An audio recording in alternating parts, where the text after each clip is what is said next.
Online around the world. AsianStar1016.co.uk. Streaming live. Diwali is the most widely celebrated festival of India. Diwali Bharat का सबसे अधिक मनाया जाने वाला त्योहार है। हम लोगों को देखने में लगता है कि दिवाली जैसे एक ही दिन का त्योहार हो। वास्तव में दिवाली 5 पर्वों का सम्मिलित एक त्योहार है। यह पर्व कार्तिक कृष्ण त्रयोदशी से प्रारंभ होकर कार्तिक शुक्ल द्वितीया तक चलते हैं। पर्व का पहला दिन धनतेरस के नाम से जाना जाता है।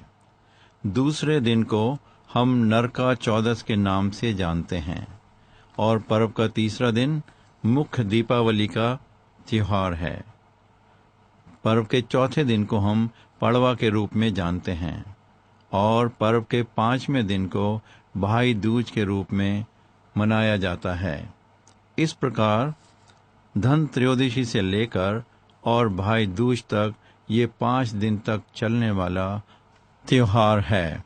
Diwali is celebrated over a period of 5 days. First day of the celebration is known as Dhanteras. The second day of the festival is known as Narka Chaudas. The main festival, Diwali, falls on the third day of the celebrations. Fourth day of festival is observed as Padwa, and the fifth and the final day is celebrated as Bhai Dooj. Today is the first day of the 5 days long Deepavali festival. This day is commonly known as Dhanteras.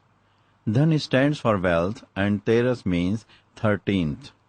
The correct Sanskrit word for the day is Dhan Trayodasi. Another name for this is Dhanvantri Trayodashi. Dhanteras falls on the 13th day of the dark fortnight of the Hindu lunar month of Kartik. Dhanteras marks the beginning of the Diwali and is celebrated to welcome the goddess Lakshmi.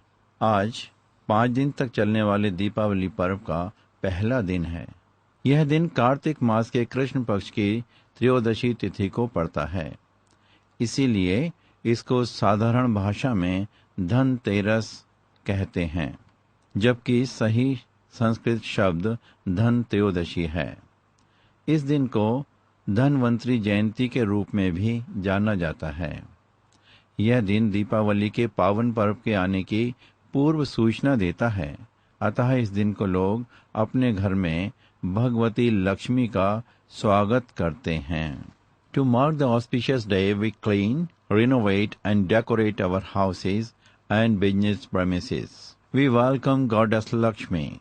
Ladies draw beautiful motifs of Rangoli designs at the entrance of their house. To indicate Goddess Lakshmi's arrival, small footprints are drawn from the entrance to the prayer room with vermilion powder. And in the prayer room, images of Ganesh and Goddess Lakshmi are placed over the clay model of beautifully designed multi-storied house, which has especially been bought for this occasion. Gold, silver jewelry and utensils purchased during the day are also placed therein. Dhanteras के दिन लक्ष्मी जी का स्वागत करने के लिए लोग अपने घर, दुकान, कारखाने आदि को साफ करते हैं और सुंदर ढंग से सजाते हैं। घर के मुख्य द्वार पर सुंदर रंगों के साथ रंगोली बनाई जाती है और लक्ष्मी जी के आगमन के प्रतीक के रूप में घर के मुख्य द्वार से पूजा स्थल तक लाल सिंदूर के साथ छोटे छोटे सुंदर पैरों के चिन्ह बनाए जाते हैं। पूजा घर में गणेश जी और लक्ष्मी जी की मूर्ति रखते हैं। यह मूर्ति हटरी के ऊपर रखी जाती है। उत्तर भारत में हटरी किसे कहते हैं? ये मिट्टी का बना हुआ एक बहुत सुंदर घर का नमूना होता है।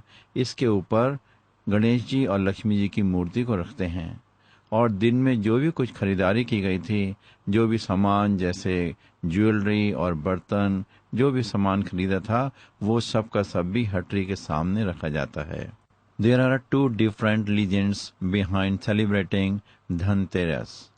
The saint Dhanvantari, who is regarded as the founder of the Hindu system of medicine, Ayurveda, was born on this day. To show their gratitude, Ayurvedic practitioners celebrate Dhanvantri Triyodashi. They organize big events to encourage the people to adopt herbal medicines for health and well-being. Dhanteras का ये पर्व क्यों मनाया जाता है? इस विषय में दो मान्यताएं हैं। एक मान्यता के अनुसार कार्तिक कृष्ण त्रयोदशी के दिन महर्षि धन्वंतरि का जन्म हुआ था। इसी कारण इस दिन को धन्वंतरि त्रयोदशी भी कहा जाता है। महर्षि धन्वंतरि को आयुर्वेद का जन्मदाता माना जाता है। इसी कारण संसार में आयुर्वेदिक चिकित्सक आज के दिन महर्षि धन्वंतरि को धन्यवाद देते हैं। स्वास्थ्य रक्षा संबंधी बड़े बड़े कार्यक्रम आयोजित करते हैं। लोगों को हानि रहित आयुर्वेदिक चिकित्सा पद्धति अपनाने की प्रेरणा देते हैं। Another story about the Dhanteras festival says that once the 16-year-old son of King Hema was doomed to die on the 4th day of his marriage by a snake bite. On the 4th day, his wife did not let him sleep. She laid ornaments, silver and gold, at the entrance of her husband's chamber and lighted lamps all over the place. When Yama, the god of death, arrived in a serpent's disguise, his eyes were blinded by the dazzle of the brilliant lights. He sat there all night and in the morning quietly went away. Thus the husband's life was saved. Since then, Hindus offer prayers to god of death Yama and light a special lamp on Dhanteras night. Dhanteras के विषय में एक और कहानी प्रचलित है। पहले समय में एक राजा था जिसका नाम था हेमा। राजा हेमा की पत्नी ने एक पुत्र को जन्म दिया। ज्योतिषियों ने नक्षत्र गणना करके बतलाया कि यह बालक विवाह के 4 दिन के बाद ही मर जाएगा। राजा हंस के आदेश से उस बालक को यमुना के तट पर एक गुफा में ब्रह्मचारी के रूप में रखा गया और उस तक स्त्रियों की छाया भी नहीं पहुंचने दी गई। किंतु विधि का विधान तो अडिग होता है ना। समय बीतता रहा। संयोग से एक दिन राजा हंस की युवा बेटी यमुना के तट पर निकल गई और उसने उस ब्रह्मचारी बालक से गंधर्व विवाह कर लिया। विवाह का जब 4था दिन आया तो राजकुमार की पत्नी ने उसको सोने ही नहीं दिया। उसने अपने पति के शयन कक्ष में सोने चांदी के आभूषण रख दिए और चारों ओर से तेज प्रकाश कर दिया। मृत्यु के देव यम उस दिन उसके पति के प्राण हरने के लिए एक सांप का रूप धारण करके आए, लेकिन गहनों की चमक और तेज प्रकाश आंखों पर पड़ने के कारण वह राजकुमार को देख ही नहीं सके और प्रातःकाल होने तक चुपचाप वापस चले गए। इस प्रकार तेज प्रकाश के कारण राजकुमार की जान बच गई। उसी दिन से धनतेरस के दिन लोग दीप दान करते हैं। कहते हैं कि धनतेरस के दिन विधि पूर्वक नैवेद्य अर्पित करने से और दीप दान करने से घर में अकाल मृत्यु का डर नहीं होता। Hindus consider it auspicious to purchase gold, silver ornaments, house, car, or even a new utensil. It is believed that anything purchased on Dhanteras brings good luck in the family. In the evening, Lakshmi Puja is performed and tiny diyas are lighted to drive away the shadows of evil spirit. Dhanteras के दिन हिंदू लोग सोने, चांदी के आभूषण या कोई नया बर्तन अवश्य खरीदते हैं। ऐसी मान्यता है कि धनतेरस के दिन जेवर, गहने, बर्तन, घर, कार या कोई भी नई चीज घर में लाना अच्छे भाग्य यानी गुड लक का चिन्ह है। शाम के समय लक्ष्मी गणेश जी की पूजा के साथ दीपावली के इस पावन पर्व का शुभ आरंभ होता है। Mid mornings on Asian Star 101.6 FM.